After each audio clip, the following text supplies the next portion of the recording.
Good evening dear students. SN girls BEd college के YouTube channel में आपका हार्दिक स्वागत है। हमने अध्ययन किया व्यक्तित्व के सिद्धांतों का। अब जो अध्ययन करेंगे वो व्यक्तित्व मापन की प्रमुख विधियों का अध्ययन करेंगे। इन विधियों के अंतर्गत जो विधियां आती हैं, नंबर 1 आत्मनिष्ठ विधि, नंबर 2 वस्तुनिष्ठ विधि, नंबर 3 प्रक्षेपी विधि।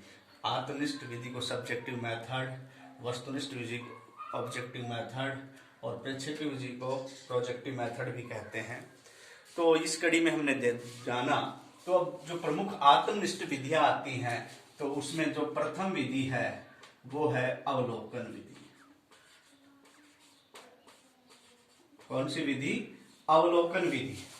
अवलोकन विधि में जो व्यवहार का निरीक्षण किया जाता है, आत्मनिष्ठ एक व्यक्ति का अपने, तो अवलोकन किसी व्यवहार का अवलोकन किस प्रकार से करेंगे? ज्ञानेंद्रियों के द्वारा। ज्ञानेंद्रियां कितनी है? 5। इनके द्वारा जब हम अध्ययन करते हैं आंख,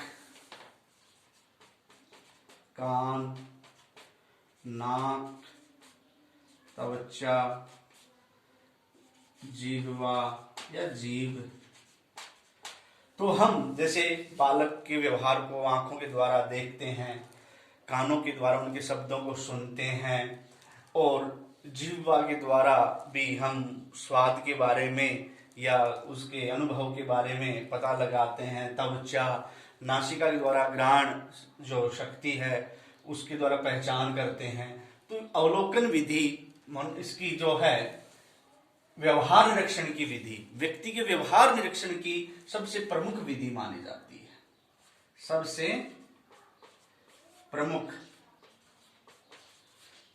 प्रमुख विधि मानी जाती है अवलोकन विधि। तो अवलोकन विधि में हम ज्ञानेंद्रियों के द्वारा निरीक्षण करते हैं। किसके द्वारा? ज्ञानेंद्रियों के द्वारा।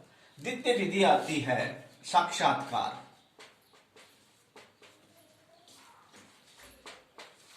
द्वितीय विधि आती है साक्षात्कार। साक्षात्कार सामान्य तौर पर 2 प्रकार का होता है, जो औपचारिक और अनौपचारिक,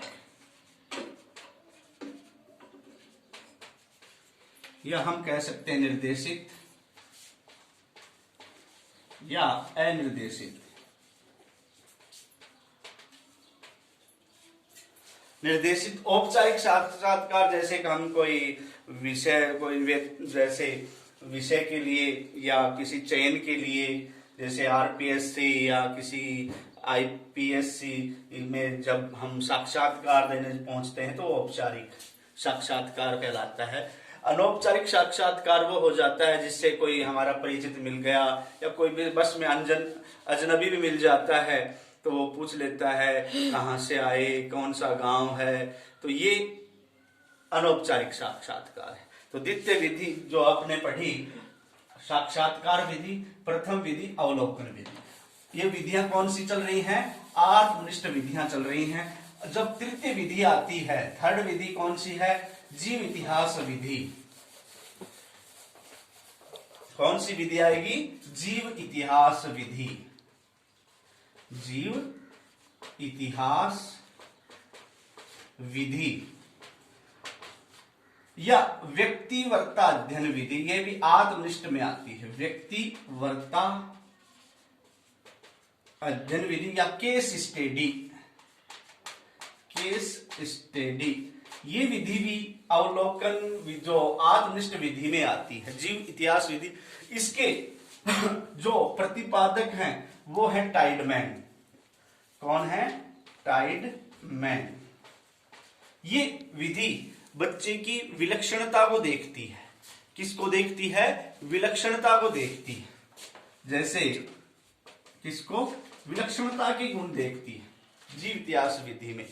और इसके अंतर्गत जो है व्यक्तिवर्ता अध्ययन में एक संपूर्ण व्यवहार का, उसके इतिहास का अध्ययन किया जाता है। उसके इतिहास का अध्ययन किया जाता है। किसमें? व्यक्ति इतिहास विधि में, किसके, जीव इतिहास विधि में जो टाइडमैन इतिहास के अंतर्गत अध्ययन करते हैं। समझ गए।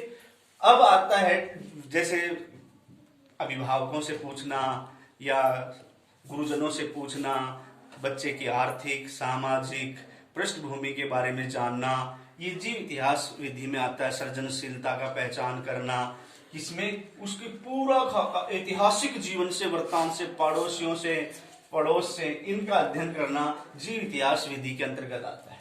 चतुर्थ विधि आत्मनिष्ठ विधि में आती है अंतर्दर्शन विधि, जो हमने पहले भी पढ़ी थी, अंतर्दर्शन विधि। इसके प्रतिपादक विलियम वुंट हैं।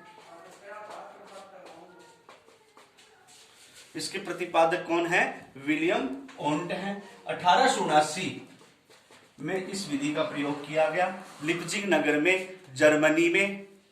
और ये विधि संवेदना के विषय पर अध्ययन करती है, संवेदना के विषय पर अध्ययन करती है। आज हमने जो प्रमुख आत्मनिष्ठ विधियों के बारे में जाना, अवलोकन विधि जिसे निरीक्षण विधि भी कहते हैं, और आत्मनिष्ठ विधि, और जो है जीव इतिहास विधि और अंतर्दर्शन विधि, तो ये, और साक्षात्कार विधि, ये आत्मनिष्ठ विधियां आती हैं। इनको हम सब्जेक्टिव मेथड भी कह सकते हैं। और कल हम चर्चा करेंगे वस्तुनिष्ठ विधियों की। धन्यवाद।